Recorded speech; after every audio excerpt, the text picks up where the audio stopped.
afastando os ramos, conseguiu chegar à pequena clareira que preludiava a porta do depósito. Mal se poderia supor que existia alguém vivo naquela escuridão. Ela sempre foi capaz de sentir quando um lugar estava vazio. Um relâmpago verde revelou em relance a altura do céu, e para o abismo rolavam os trovões. Mas a vontade que a tinha guiado até ali parecia ter se extinguido. Antes mesmo de terminar o ato, acabou a inspiração que a tinha guiado até ali. Estava reduzida a ser uma mulher junto de uma porta numa noite chuvosa. Será que se alguém a visse diria: olha, uma velha na chuva? Ninguém no mundo sabia que ela estava ali. E ninguém saberia jamais. Voltaria para a cama, atravessando de novo o caminho de chuva, incapaz de se mover pelo terror de seus próprios pensamentos, que se evolava dela, e a chuva parecia se evolar da terra, como fumaça se ergue de ruínas, ali em pé, olhando os campos vazios, onde por um dia passearia liberta do corpo, com aquele modo indireto de pensar que sua alma teria, tão sozinha depois de morta, inteiramente sozinha, entregue, enfim, ao sonho que a arrastava em vida. O pensamento da morte era o ponto mais derradeiro que seu pensamento conseguia atingir, e de onde também seus pensamentos não podiam sequer voltar para trás, pois voltar seria encontrar os grandes campos desta terra, as nuvens infladas e vazias no céu, as flores, tudo o que na terra já é tão suave como a outra vida. Não tinham elas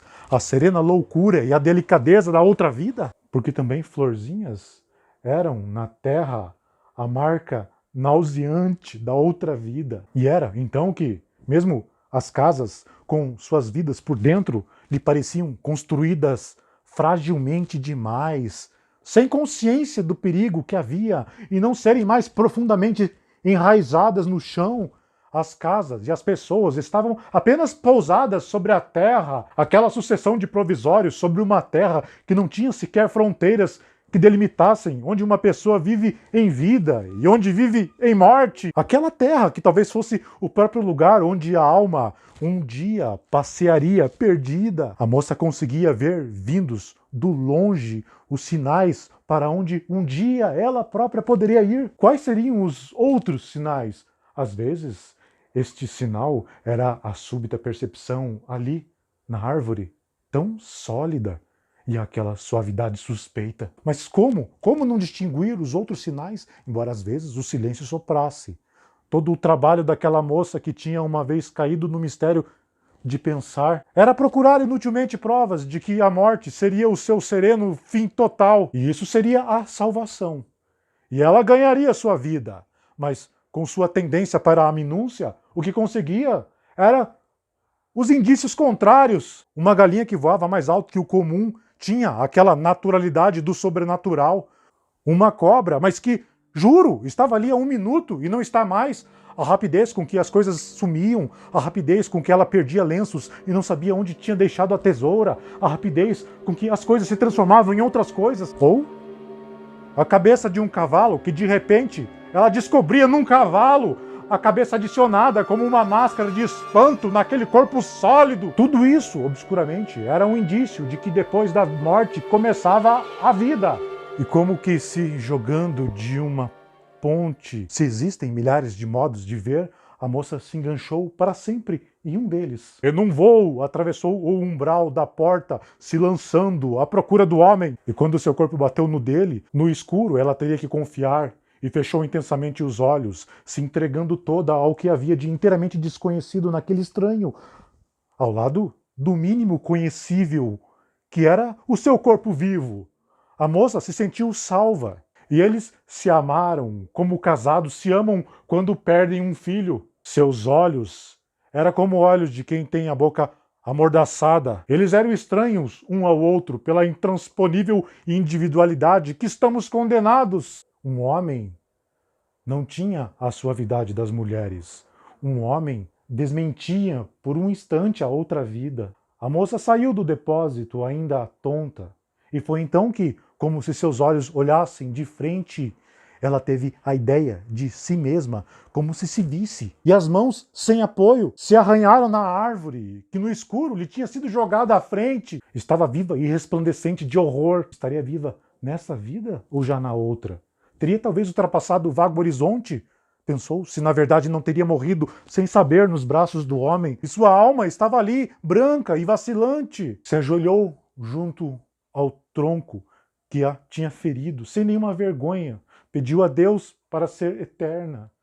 Ah, Deus, deixa eu sempre ter um corpo.